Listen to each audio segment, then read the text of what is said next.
What's going on, everybody? Welcome to this special edition of the GameTime Podcast. It's a crossover episode. We have the GameTime Podcast here, me and Darrell, but we also have Crossroad Sports in the building. We've got the whole crew here today. Darrell, I'm going to go ahead and let you introduce them. You know the guys over at Crossroads a little more than I do, so I'll let you go ahead and introduce our guests here for this episode.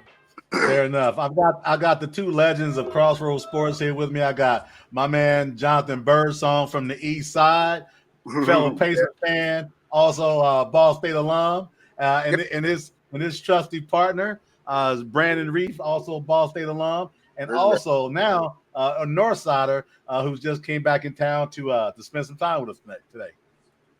Yeah, absolutely glad to be with you. I know JB is as well, and it's been fun the last couple of weeks. We've done this the Cross Time College Football Show. It's been great, and I'm a passenger tonight. I like to say because I'm just getting back into town for a wild weekend in Houston, Texas. So, okay.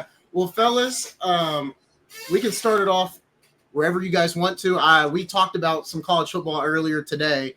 And, you know, the big talking point we talked about was the SEC, right? It almost feels like it's wide open for the most part. You know, I think when we talked about it earlier today, Darrell, I said it feels like the two teams that we thought were going to be the Monstars, as I'd like to call it, in Texas and Georgia, seem to be a little more human than we thought. I'm curious to see, Brandon and Jonathan, what you guys think, because I think you got teams like LSU, Tennessee, who had a good outing against Georgia.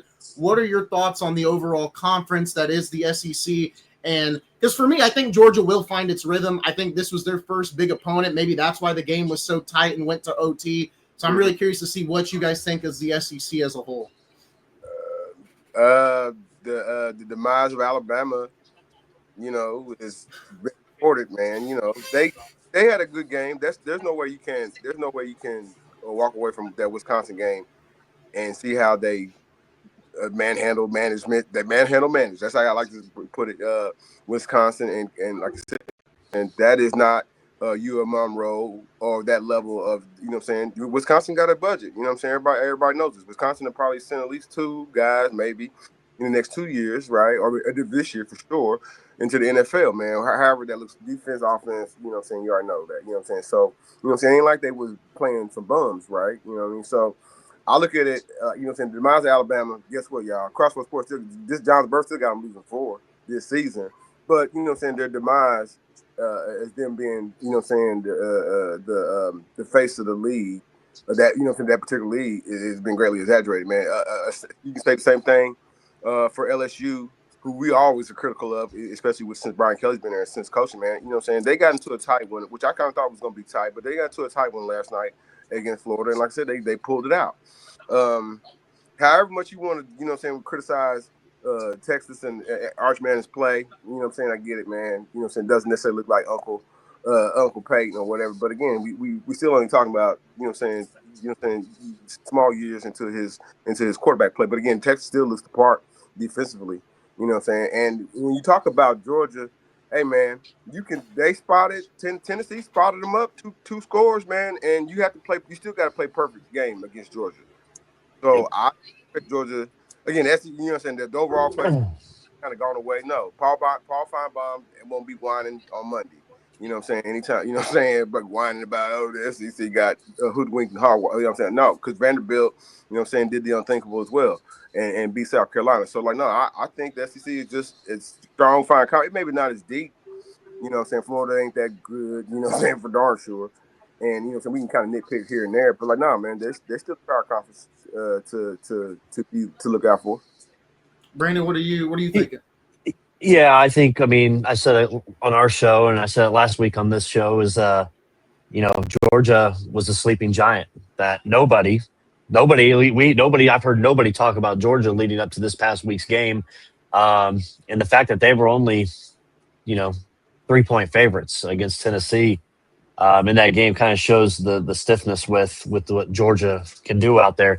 Yeah, John, LSU only won by 10, but I mean, you knew you were going to get a better game from Florida this time around compared to what happened last week to USF when they were out there.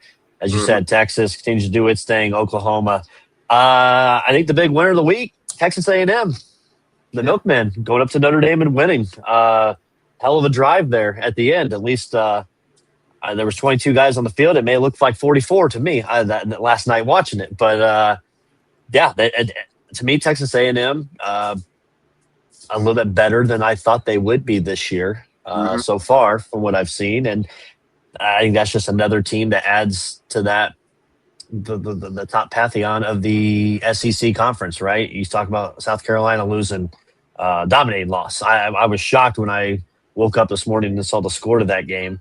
For that, Bama did what Bama did, right? They were favored by 20, and they ended up winning by 24, I think it was, or so in the game. I did see message boards, Decot, and I meant to tell you, I did see message boards from Alabama on this Twitter account that I follow. That they are already, some of them are already calling for a statue now of DeBoer because of the 60 or 70 something points that they put up last week. They said, well, Nick Saban ain't done that in 7 to 8, 9 years at Alabama. This is a whole new regime. So they're already ready to put the statue back out now. I saw that too, right? And I see them in my groups as well. One of the things is this: fans are so fickle, man. Remember 2 weeks ago, they were trying to, you had callers calling the Feinbaum show trying to pay his buyout, right? And now you have a couple of good wins. Wisconsin was obviously is the best win they've had year to date, but I think it's more so to how they played, right? They didn't take their foot off the gas, and to that point, they are right that Nick Saban wouldn't do that, but he didn't need to do that. And that was it, because he had the cachet already. He had nothing to prove, right? So a lot of games would have been probably 50-point wins under the Nick Saban regime, or probably 30-point wins, because he realized you may see these guys down the road, and you be careful what you wish for. You may get it back in return. Absolutely. Yep. And we've talked about Bama a lot on this pod, right? We gave Darrell a lot of slack after that Florida State loss. Not as much as you think. Not a lot, but we had a hefty conversation, and Ramon got on to him about it too. About it, could this be DeBoer's last season in Alabama? Darrell is pretty confident he's got one more year. I'm 100% sure. Not pretty. He's got at least one more year. This year and next year, he will be the coach at Bama, guaranteed. Well, there you go. Well, that's Alabama's biggest donor right there. Just announced it. Listen, I moved some money around last week. I think we're going to be okay for a while. We'll see. What do you think, KB? About Alabama? Yeah, because I know you love sharing your thoughts. I want to make sure you don't miss anything. No, man.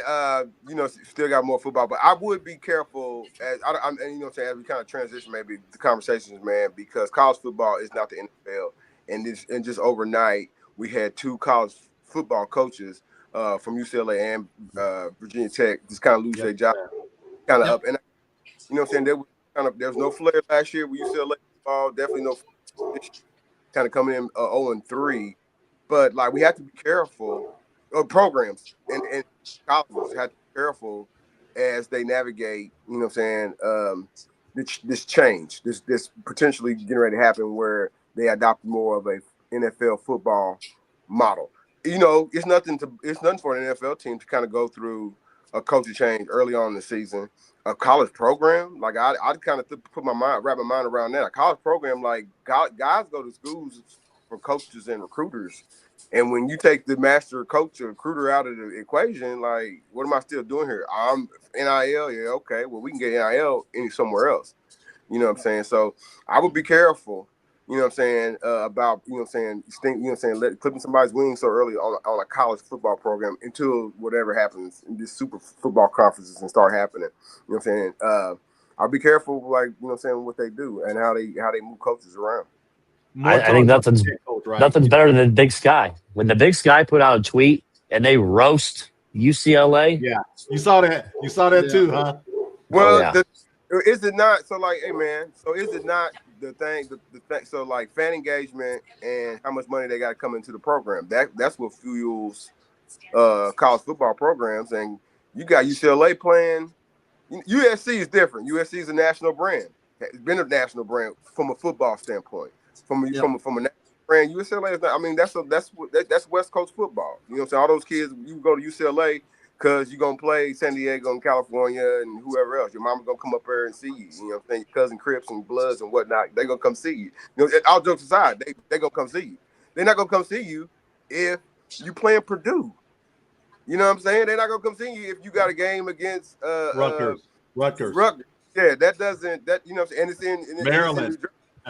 yeah, and it's over there. So, you know, a team like UCLA, I get it. The Big Ten money is supposed to come sometime next year, man. But, like, how many coaches you going to have to fire? And, like, how many airplane rides you going to have cross count? You know what I'm saying? Where you going to take these big, embarrassing losses. That's embarrassing. That's embarrassing. They lost to UNLV and New Mexico. They no hope for their season. And they fired their coach in 3 games. They no hope for their season, man. Coach should have been fired at the pregame press or the preseason press conference 2 years ago. I was going to say that. You remember we were on the call. We were on the show. I roasted him. I was on you all show, and Brandon went nuclear on his interview when they did at the Big Ten meetings. Am I right, JV? You remember that when Brandon went nuclear on us? It was dry as hell. His interview was dry as hell. It had no. If I was a kid, why would I want to come here? But like, how did he get the job? Other than being a UCLA alumni, great running back, right? When he was there, I get that. But who was something had to be more, right? Job when don't nobody really want to come to school other than play basketball. So let's take a look. See, nobody wants that job. Technically, nobody wants that Virginia Tech job. It took them a while to fill that role. Before they hired, what's his name? Brian, whatever his name is, Brian Shrimp. Yeah. So you know what I'm going to say next, right? You know what I'm going to say next. Does Junior go back to where Daddy was? Beamer? I don't think they asked him before, and he said no. Yeah, I think. Right, yeah, you don't want to be the first guy, like we've talked about. I mean, there's going to be coaches that's going to be, you know, saying ready and available, man. You know, John Gruden take a job. So I saw on Netflix they had the SEC documentary, and it seems like Beamer does not want to go right back to where his dad was. I think he wants to build what he's got in South Carolina, and we were just talking about today. It's like I think South Carolina had a good shot, but with Sellers potentially being out for weeks, I mean their seasons you could say it's done. I mean Sellers is he was the oil that kept that engine running, and now it feels like once again, kind of like last year, everything's going to come to a halt because they're losing Sellers so early on in the year. Well, I'll tell you what, don't be surprised if you see over the next couple of weeks that Beamer signs a contract extension at South Carolina just to make sure everything's okay. It wouldn't surprise me if there's an extension in the works at that point. Yeah. Just because I was there, I do want to bring up the travesty that I watched for at least 3.5 quarters of Colorado and Houston. Sneaking out. You know, that was a travesty of a game from Prime and his people. The quarterback play was horrific. You got a third stringer playing for God knows what reason. But hey, Houston showed up, man. They showed up, shelled out. Fan base was there. It was rowdy. Wasn't close, was it? Because even Prime on the interview, and I said this on the show earlier, think about this. We've talked about over the last few years, right? Especially after they beat TCU. What did we say? Show some humility, Prime. I've never seen Prime more humble than his last interview after that whooping that he took the other night. Now, I'll preface that by saying my middle son is named after Deion Sanders. From his Florida State days to Atlanta, to San Francisco, to Dallas, to the booth. I've always been a Prime fan. But, man, I think the opportunity for him to kind of reel it back in is right there. So maybe this may have him an opportunity to reinvent himself. What do you think? Brandon got him fired or getting ready to retire at the end of the season. I think this is his last year there. I really do. I think he steps down.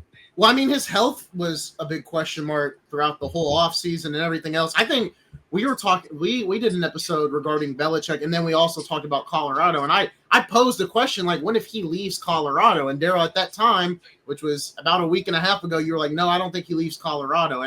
But there is a part of me that also thinks maybe, not because he doesn't want to coach, but I think his health could definitely be a big factor is why he maybe – steps down after this year for sure, and things aren't really working out in the way that a lot of people thought it was going to turn out too. I think that's the difference maker. I think his health has been the same thing, the toe. the cancer scare that he was cleared of. I think Mhm. now if you want to add in there, hey, my health when I come off of a 3-9 season, okay. But think about this: he hired his buddies. Marshall Faulk is there. The lineman for Tampa Bay is there. He's got about 4 NFL guys that he brought to Colorado to say, hey, come roll with me. And him leaving after this season, after probably going to be a 3 or 4 win season, that looks pretty weak on his part. And we can say health if we want, but he's screamed, I'm clear. The foot thing's taken care of, and the cancer scare, they say, has been removed. I'm happy with my $50 bet I still have on Colorado under 5.5 wins. I feel more confident in it now. Man, you should put another 0 behind that, man, the way things are looking.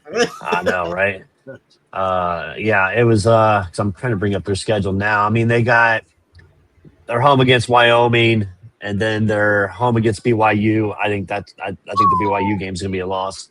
Then they're at TCU, home against Iowa State, at Utah, home against Arizona. I mean, that's 5 more losses right there. Could be. Arizona shocked State last night, man. So, yeah, that's not necessarily a win. I think Iowa State's a team to look out for in the Big 12. Yeah. I mean, listen, as much as I'll say I'm right about Colorado with the stuff, I have been 1,000% wrong on Clemson. And I disavowed Clemson like 2 weeks ago, John. And after what I saw yesterday, but I put Georgia Tech. I picked Georgia Tech and the spread and got that. So that was one of those things. But Clemson dead, done. My bet for Klubnik, done. Darrell, when we did our first preview, there was 3 teams that I said I didn't buy this year. One of them I am wrong on. That was LSU because of Kelly, Clemson, and Notre Dame. I said those 3 teams. And I think you agreed with me on Clemson and LSU. On 2 of them. Yeah, and I think with Clemson, I mean, we even talked about today. I don't think Dabo's going to be out of Clemson. Is it a possibility? Yeah, but not this year. But I mean, two big losses on the start. I think Clemson and Notre Dame, like both, really interesting starts to the season. And for Notre Dame, I think the bye week, and I said it before the game happened, the recording before the preview. I said, I think the bye week's going to hurt them, right? Because you played a ranked Miami team in a close game. Then you got a bye week, and then you have to play a tough SEC opponent in Texas A&M. The game was close. They had the lead, but now you've got 2 ranked wins. And when we talked about earlier on our show, they still have a chance to get into the playoff, but, man, it's going to be rough sledding. It'll be hard for Notre Dame. And then Clemson, it's the ACC. They could still possibly be in that conference title hunt, but they're going to have to win out to get to that point. They got Florida State the last game of the season. I think that's going to be, deal for all the marbles game. I wouldn't be surprised. Do they play Miami this year? Looking here, no. I take that back. Okay. We're talking about Clemson. We're talking about Clemson. Yeah. They got. Actually, I take that back. They got South Carolina at the end of the season. They got Florida State November 8th. They got North Carolina October. And they got Louisville at Louisville. Yeah, man, it's gonna be tough, man. And they got Syracuse next week. Okay. Unfortunately, some of these right now, some of these ACC teams are right now is unranked. NC State right now is unranked. California, though, I think they're 3-0 right now. I think they're still unranked. Notre Dame plays USC and NC State, I do believe. They probably won't be top 10 when they play them. So again, they won't necessarily get the necessarily needed push they need to get back up into the conversation of making a playoff run. So good luck, Notre Dame. They do have to go undefeated down the rest of the season. When we talk about Clemson, disappointment for sure, especially against Georgia State. Somewhat, you know what this dude's a running quarterback. How do y'all not prepare for that? However, you can see the offensive woes. How do you not prepare for that? No, Dion, that dude. We seen the tape on there when Georgia Tech beat Colorado. So again, definitely disappoint in that regard with Clemson. You mentioned that South Carolina game. Now that game kind of takes a little. Though it's still a rivalry game for them, and it will give them a little boost on the numbers when that game happens. Like South Carolina just lost to Vanderbilt. You know what I'm saying? some of the winners out themselves in that regard. I don't know. The ACC is a little shaky this year. The ACC is a little shaky. Even with Florida State, you know what I'm saying, in Miami. You know what I'm saying? The ACC is still a little shaky. I still think NC State will pull a win off of somebody important. I still believe, you know what I'm saying, there'll be some more cannibalization that kind of happens. And if, you know what I'm saying, and if, you know, and if that happens, man, the ACC will kind of be off the board. If everybody's, you know what I'm saying, with a 3-loss team kind of looking at one and like, yeah, we got these great athletes that are going to play next level, but damn, everybody lost this year. So, no, it remains to be seen. They got to clean it up, but like Notre Dame's got a lot of work to do. Brandon, what did you say about Klubnik at the start of the year? Heisman, yeah. Okay. I like his value plus 1,100 start the season. I kind of liked that. That Oklahoma guy, man, John Mateer, right now he's moved back up. I haven't checked it since after last night's games, which I can look now and see. But he was leading the way for the Heisman going in. Looks like now it's Mateer still at plus 800, and then Carson back at plus 900. I don't think he's looked good though. I mean, we talked about that too. It's just, I mean, Beck has looked really good. If Miami runs the table, that's what we talked about. If Miami runs the table, and you've got your quarterback who was an ex-Georgia player, who I still say landed on third base and going to Georgia because he wet the bed every big game he played at Georgia. Every big game he wet the bed, and now he's in Miami. Maybe is there less pressure on him now? Cristobal didn't shine that up, man. He's gonna shine him up and, you know what I'm saying, get him ready for his USFL assignment, I guess, man. I don't know. USFL assignment. Right. Well, we haven't talked about, and I know we love the SEC with this, but I think a sleeping team that is not talked about that we've watched so far, they took care of business yesterday as well, and you know they put 66 up against Gundy, but Oregon, how really good is Oregon? You know, Dante Moore. Yeah, hey, Lanning is intense. That dude, man, he every time he talks, there are veins popping out. Those players have a Hold on. Brandon Reese said that with a straight face, and he lives in Indiana. And Kurt Signetti just put up 70 freaking sorry, Lord. 75 points. 75 points on Friday night, where Indiana, Bloomington North and Bloomington South is putting out the best high school football that they can. And you talk about somebody else from Brandon Reese, you know you from West Lafayette. Something's wrong with you, or you've been down Texas too long, man. How you gonna just know Kurt Signetti? He put up 75, man. That was a mess. You don't do that to little brother.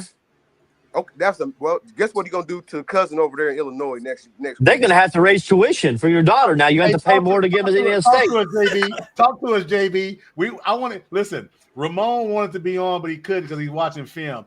He wanted to give you the business about your ISU giving IU the business. Right. So I'm gonna give you the floor. Have at it. So it's recorded. He'll hear this, man. So when ISU wins the Missouri Valley that conference, man, and go to a bowl game, it'll still be, I was still right. I'm sorry. What's the name did? Like Brandon Reese said, they ran it up on him on purpose. You know what I'm saying? He didn't take out the starter. He let everybody play, and he like 75. I thought they were gonna go to 88. Be honest with you, man. But it's okay. Indiana State will be fine, right? IU play Illinois next week. I'm thinking 40 points on Illinois, and then the Oregon Ducks. They got a bye week. They got a bye week, and then we got to talk Oregon Ducks. There you go. Don't be telling me about what Dan Lanning. I don't care what he said. He do things. Hey, listen. I mean, their strength of schedule is now inside the top 100. So congratulations, IU. Talk about that. No. For the fans out there, Brandon has a little bias toward the team up near Lafayette, and JB and I have a little bit bias towards that team down in Bloomington. So if you feel a little tension, that's for the. But we all love the Ball State Cardinals. So shout out. Chirp, right? Ball State took care of business yesterday. Otherwise, they had to fire somebody they damn self. Question for you, all right? Question on this. We talked about, Indiana and Illinois big game coming up. Yep. Did either of you see Illinois coming in as a top 10 rated team and going into week 4 still a top 10 team? I knew they were going to be good. I didn't know they'd be this good. I think I had them fifth or sixth in my Big Ten rankings preseason with what they were returning. And That was the thing. but yeah, I mean, maintaining it. This is the week that you put little cousin down, right? So This is the week. What I've seen in Illinois, what I've seen of, like, let's say those Big 12 teams that nobody kind of gave any kind of faith into, or even some of the SEC teams that everybody's kind of like underlooked. Like, nah, man, Illinois is not. They can compete with those teams. I don't think from what I saw last night, I don't think Illinois could beat Texas Tech. I don't think Illinois could beat on a neutral playing field. Of course, I don't think Illinois right. I don't think Illinois and Vanderbilt. Now you got to kind of scratch your head just a little bit. You know what I'm saying? So yeah, they kind of played the what IU kind of did last year, a manageable schedule. You know what I'm saying? It's a historically manageable schedule. So, like, you can't say, hey, man, like who they played last year versus they played the same little, you know what I'm saying, 1Bs this year. But, like, no, and they haven't looked terrible. So, I'm not going to say they're going to look terrible next week anyway. Next week. John, what would you put the line at? I just looked at the line. What do you think it's at for next week? They should have favorite by 10 at least. They should have Hoosiers by 10. I'll say 7.5. You're saying 7. It's Hoosiers minus 4.5. So give me Illinois plus the 4.5 and money line. I'll take it all day. 52.5 is the over under. In Champaign. It don't matter. They don't know. I'm not believing in Champagne. You're talking about number 9 versus 22. Yeah, you're in Indiana. It's not like you're in Death Valley when you go to Bloomington. This isn't a 7:30 game, 90,000 lick it up, hillbillies, right? This is, it may be 40,000. It is 7:30 hillbilly game. That you got that 2/3 of it right. Yeah.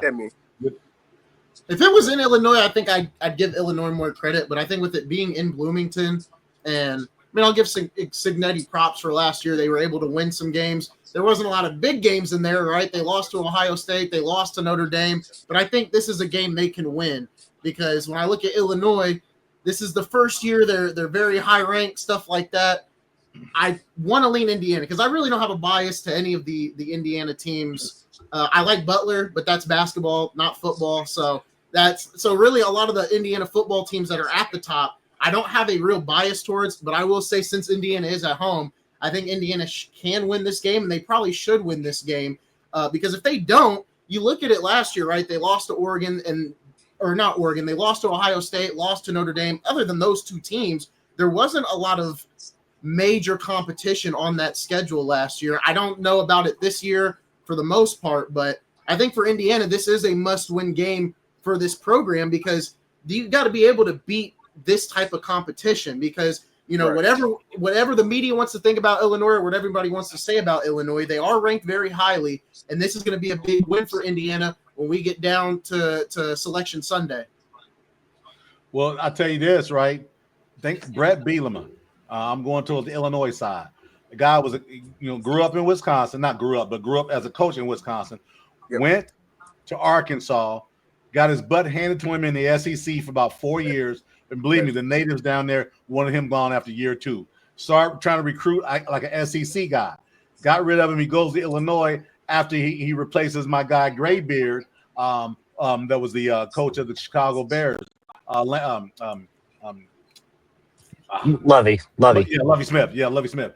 And I'm telling you, if he pulls this off against Indiana and he gets in the playoffs, he's absolutely national coach of the year. For what Brett Bielema has went through from Wisconsin to Arkansas to growing that program in Illinois, he's going to be your national coach of the year, not the guy in Bloomington, JB. He's got too many cigs you've been smoking, John.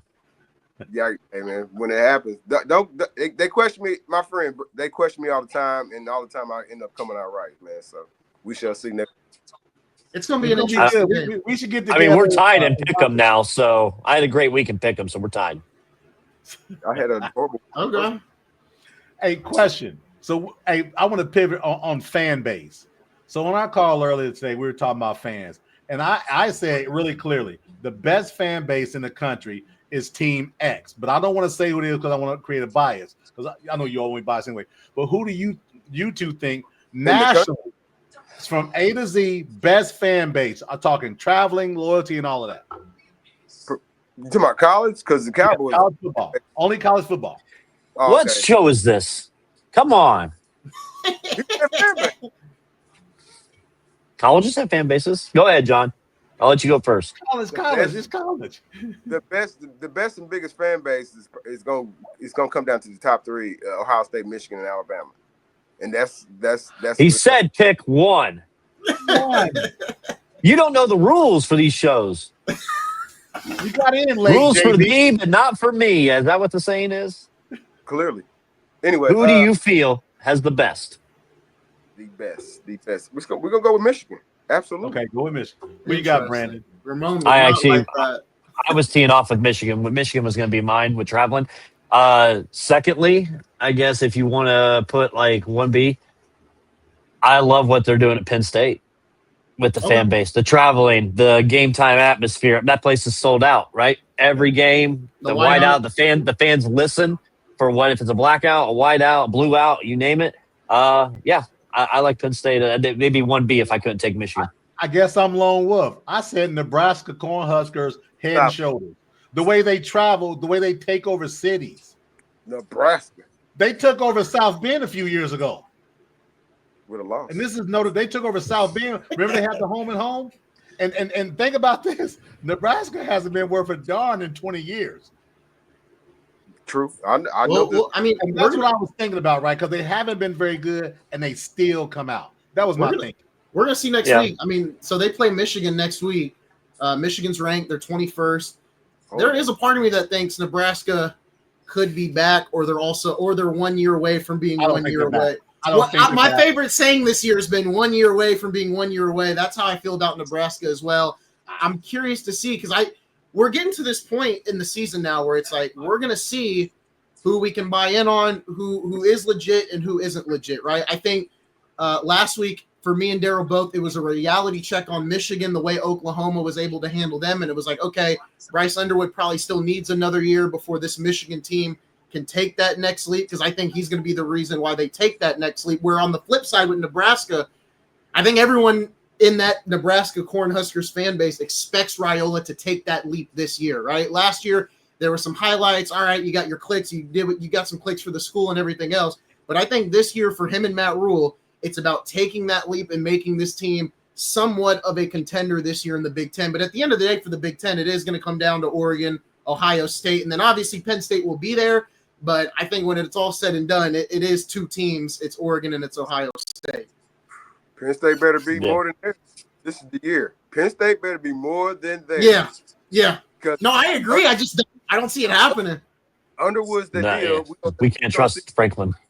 Yeah, we don't foresee Underwood transferring anywhere or turning pro. He can't get pro anyway, man. So that developmental arc he's on, a path of greatness, so long as be combustible with his offense on the sideline, so long as you can keep everything.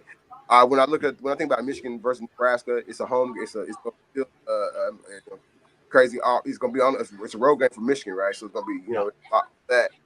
So something that they gonna have to get used to being in, in a crazy environment. So again, something that quarterback's gonna have to overcome. But I still believe that the defense is a little bit better, and maybe the offense is a little bit better. They get a better push, and Michigan might be wins in a close one. But hey, that should be a real hook 'em up kind of game. Yeah, I think so too. In 2 weeks, the big game in the Big Ten, I think pretty obvious is September 27th, Oregon against Penn State at Penn State. That's we talked about James Franklin always having an opportunity, right? This is his chance to shut people like me, like Isaiah up, and a lot of others. Yeah. You're at home. You got some home cooking. It's going to be a whiteout. It better be. So it better be a whiteout. And I think they're coming off of a bye week. Week. So this week they've got a bye. Yeah, this week they got a bye. So they're well rested. No excuses, James Franklin. It's a big moment for Allard, right? I mean, for me, I'm always watching these quarterbacks, especially ones that are draft eligible. So, obviously, I'm watching Klubnik. I'm really watching Nussmeier after these last 3 weeks. And then Drew Allard's another one. This week, because he didn't play worth a damn this week. You should just look at the first 2 weeks. Drew Aller's another one. He didn't play good yesterday. Hey, they won. All right. They Lagway was a better quarterback for LSU than no, he was than not. He was for LSU. No, he was not. Lagway was horrible. Listen, he threw 5 interceptions to LSU. He threw 5 interceptions to LSU. He was a better quarterback for LSU than Nussmeier was for LSU. Hey, they got the win. That's all that matters. They got the win.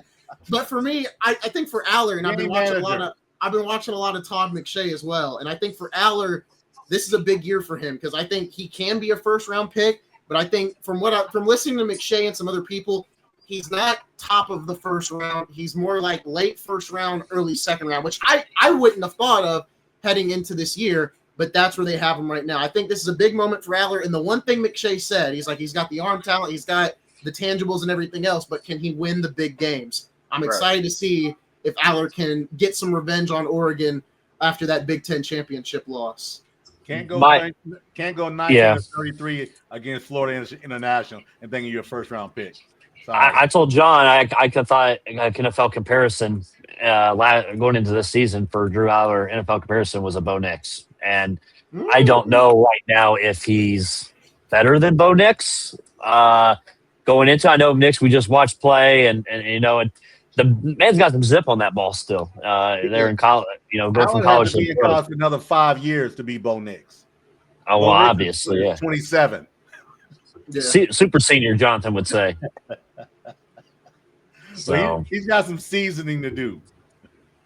No, I'm curious. I mean, it's gonna be an interesting couple weeks because we're getting to it. I even saw too, like Alabama and Georgia's coming up, right? So that's gonna be another big game. Yep. Same weekend, Oregon and Penn State. We were talking about coaches, so I'm gonna ask Jonathan and Brandon this question: how many more games does Billy Napier have in Florida this year? There's no way he gets through the season at this rate, and their schedule's really hard. We talked about this. Let him answer.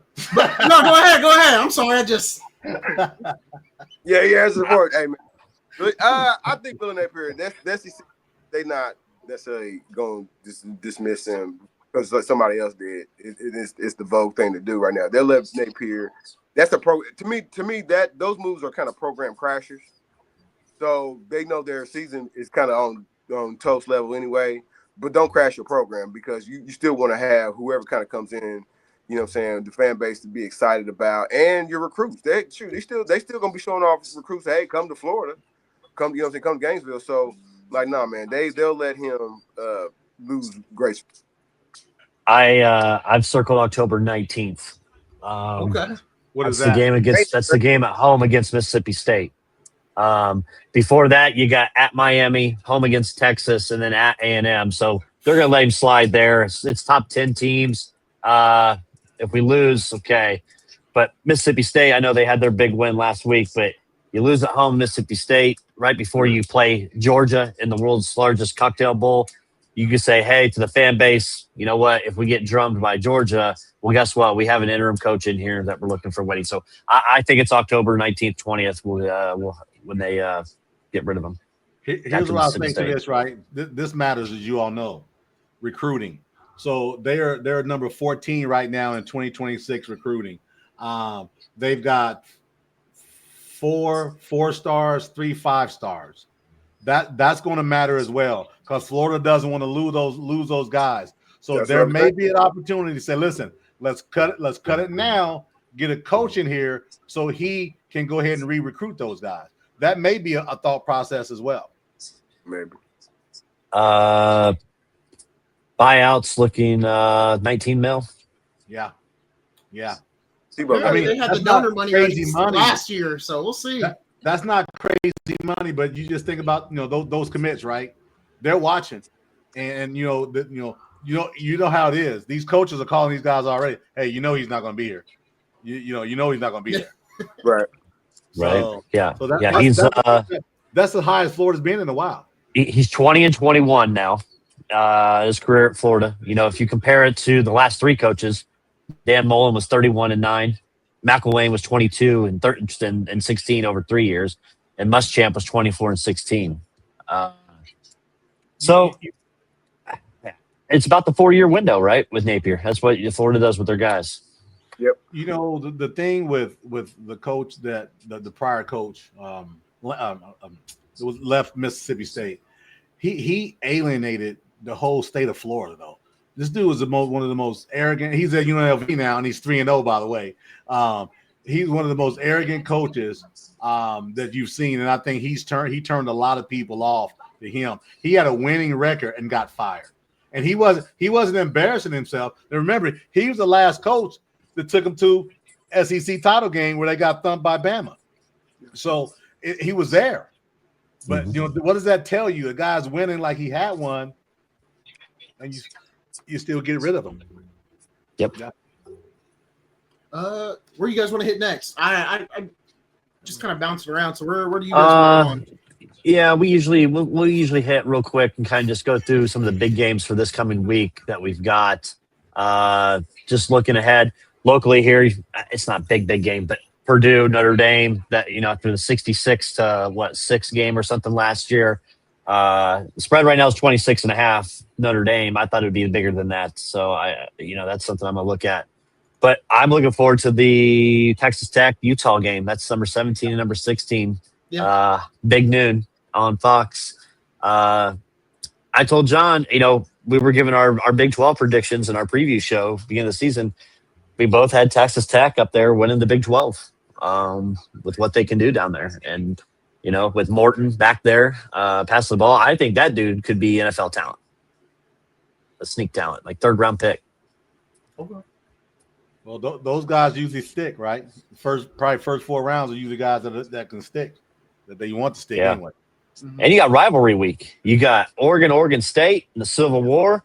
You've got the Apple Cup, Washington State. I know D-Cot, we're trying to get him to fly out there on a Crossroads dime for the Apple Cup.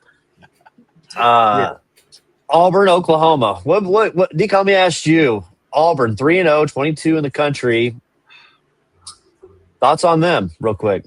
I don't hate Auburn like the rivalry, Bama Auburn. It's more LSU for me in Tennessee, not Auburn. But I'll tell you this: they played well up to this point.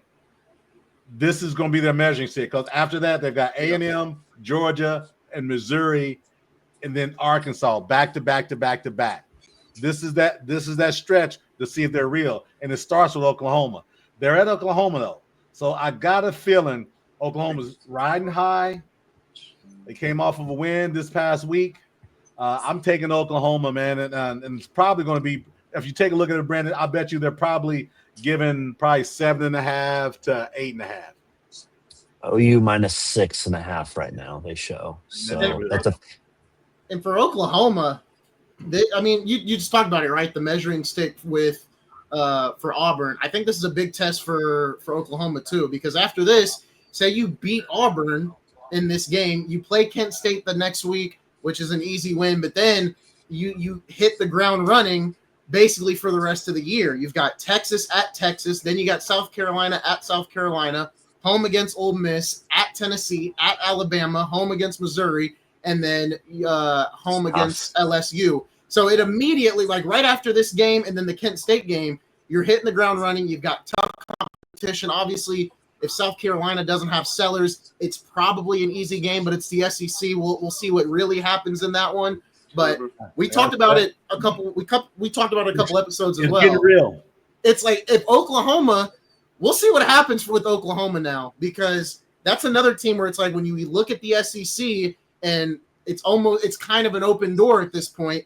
They could sneak in and be one of those teams that are fighting to play in the conference title when we get down to it. I think the SEC has become way more interesting than I thought, because at the beginning of the year I was like, it's probably Texas and Georgia. Everybody else is just going to fight their way up there. But it's been more interesting than I thought, because I don't know. I didn't expect this from an LSU, especially because we know we're going to get a Kellyism at some point in one of these big games. So I'm just expecting that.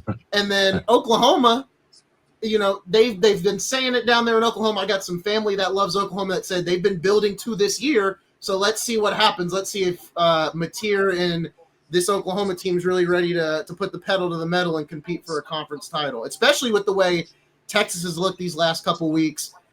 I don't know how I feel yet about Texas, because, they look good in the second half against UTEP, but that first half was really rough. Yeah. Again, to our point, right? These next next 4 weeks, next 4 games through 1 November is going to tell a whole lot of tale. Yep. 100%. I'm here for all of it. Welcome to the SEC. You want to come here? Here you go. Here's your gauntlet. Yeah. It's going to be interesting. A lot of losses are going to pile up too. Brandon, Jonathan, you guys, because we haven't talked about the Big 12 often, and one thing I've noticed is you guys seem very interested in the Big 12, where I've looked at the Big 12 and I just kind of think it feels like everyone there is so even that they're just going to eat themselves alive, if that makes sense. What are your guys' thoughts on the Big 12? Do you think there is a real playoff contender in that group of schools? I think with Texas Tech, with their high-powered offense, you put them in the college football playoff. If you put that spread offense against the SEC or even the Big Ten, I think they still have somewhat of an advantage. I think they can hang with those teams. Okay. Arizona State, John, I know you can speak to a little bit more with Arizona State, but you were more of a believer with them than I was with Texas Tech. So, but yeah, I as much as the Big 12 is going to cannibalize himself, I also think the SEC is going to here soon. Yeah, I agree. So, Brandon mentions, sorry, Arizona State. Sorry, yeah, quarterback driven team. No longer have Cam Scatterboo, who's now turned professional, right? So they just kind of going over team makeover. That's kind of where they'll still be there at the end. But some of the high power zip, you know what I'm saying, that we kind of seen last year with them is you should probably temper back. Brandon just saw Houston, you know what I'm saying, kind of grit out. They're 3-0. Again, they will still wins here and there. Last time I checked, Baylor was still probably averaging 26 points a game. So again, they are an air raid team in their darn self. So when it comes to and your boys Iowa State, you're still a believer with them. I'll say when it comes to the Big 12 though, man, like the Texas teams really are the ones you should really be intrigued by. Brandon, Texas Tech. Don't forget about my guy Sonny Dykes, who just zipped up Bill Belichick a couple weeks ago. Man, he knows how to manage big time games and know how to win with lesser talent or less depth. He knows how to win big time games. Lest we forget, he also he didn't say zip tied Michigan with Max Duggan, but they did win that game until they had to face Alabama, and like so many trick plays and whatnot can only work so many times. But like obviously, then I think we'll see TCU at the end as well. Again, don't be surprised if Sonny Dykes gets his team into the playoffs. Yeah. And to be honest, the sleeper of the Big 12, who I love their schedule for who they have to play in the conference, because obviously you're not playing every single person, but I love Arizona's schedule. Arizona could be a sneaky up there into the Big 12 championship game. Yeah, because, I mean, we've talked about the Big 12 briefly on our show, but it's almost like I think me and Darrell both have looked at it, and it's like, okay, is there a serious contender here? Or like Brandon said, will they just eat each other alive, and then there's not really a real contender there? And that's how I've kind of felt about the Big 12 going into this year. And Darrell, I feel like me and you have been on the same wavelength with that. When you compare the Big 12 teams versus some of the Big 10 teams, SEC and all around the country, man, their defenses are a little bit more aloof. They might have a standout here or there that's on defense, a quarterback, or a lot of it. Like, man, no, they're offensively minded. You know what I'm saying? Conference, man. They what I joke about when I say Baylor averaging 20, probably averaging 32. You know what I'm saying? That's nothing. Yeah. That's them. You know what I'm saying, down there. So like, and then when the Big 12 brand of football kind of meets those big, you know what I'm saying, a Big 12, a Big 10 team from, you know what I'm saying, that plays a little different style. Like, what does that look like? Can their speed and agility, you know what I'm saying, match up with a big lumbering team like the Big 10? And to be fair, Arizona State almost beat Texas in the playoff last year. I mean, it was a close game, and Texas. Lots changed, though, hasn't it? Lots changed in Arizona State. Texas snuck by. Yep. So it's going to be interesting. I think, and for me, I've always been more of a basketball guy. I love football probably just as much, but basketball is probably a little bit above. But with the podcast and everything else, especially on the college level with NIL and everything else, for me, this has probably been one of the most interesting seasons in a long time when it comes to college football. We're in week 3. I know. That's even that's the crazy thing too, is like with NIL and everything else, it does feel like a lot of these conferences are for the taking. I think the Big Ten is pretty sealed in my opinion, but I think for a lot of these conferences, ACC, Big 12, SEC, it is an open race, especially the SEC. I feel like the SEC shocked me the most because I really did think it was Texas and Georgia. We'll see if everybody else can maybe beat them once, but then lose in the conference title. But it doesn't feel that way with the SEC. It feels like Texas is beatable, and Georgia feels like they're beatable right now after the Tennessee game, but I really do think it's just because that was their first big opponent of the year. That's why that game is so close. We'll find out in 2 weeks, won't we? Oh, yeah. For sure. Good stuff. So, hey, we appreciate you guys being on, right? I know we're at an hour. We try to stick to an hour. This is a nice cross-pollination of indie shows, which is great. We've partnered up a lot over the years. You guys let me ramble on years ago. Just let me just go like a fish in the water. Just let me run it out. So definitely appreciate you all. I've heard some of those rants too, by the way. So and I give credit to Darrell. He has spoken very highly of you guys. So I was excited to get on the show. I try to find my way to get in there for some conversation, but I can't wait to continue to do more shows because I think it'll be fun for sure. Once I know who your guys' teams are too, then I can really start bringing up those. Because just like you guys go after Darrell in Alabama, they come after me with the Cowboys and my Lakers and all the other stuff. So football only. It'll be fun. This will be a college football show, but I definitely want to get them on once we get to NBA and some other stuff too, for sure. Yeah, I mean, what you guys have created, the GameTime Podcast. It's exciting to see something you guys do, something new. Congratulations as well on the sponsorship. Looks like we're State Farm Brothers. We can put it like that, right? We're State Farm Brothers there, but no, we're excited. People have always asked, like, well, aren't you with other ones that I've talked to and we've helped start up? And it's like, no, man, it's like if we can help each other, that's the biggest way, because then you get that brand, cross brand. It gives you new audiences, and no, it's exciting. So we're looking forward to it, and we've already had great talks over. I've already heard good feedback from the college football show, separate, because when we do our normal show that's 2 hours long live, especially during the NFL season, it's hard. In NBA, it's hard to get all those topics so that we can talk college football on this. Makes it a little bit easier when we do our pick'em and stuff on Wednesday nights. Yeah, I'm excited. I think I like it. I think next week, I think this would be a cool way we could alternate too. Go one channel next week, the other one the following. I think it could be a really cool system. Do you guys have anything to add before we get out of here?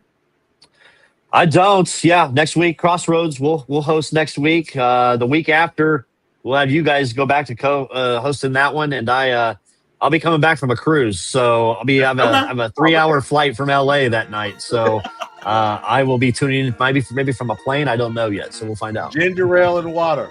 That's center. Yeah. There we go. Yeah. All right. Well, folks, that is going to do it. We hope you guys did enjoy this crossover episode, but that is going to do it right here. Don't go anywhere. We've got more content right here on the GameTime Podcast.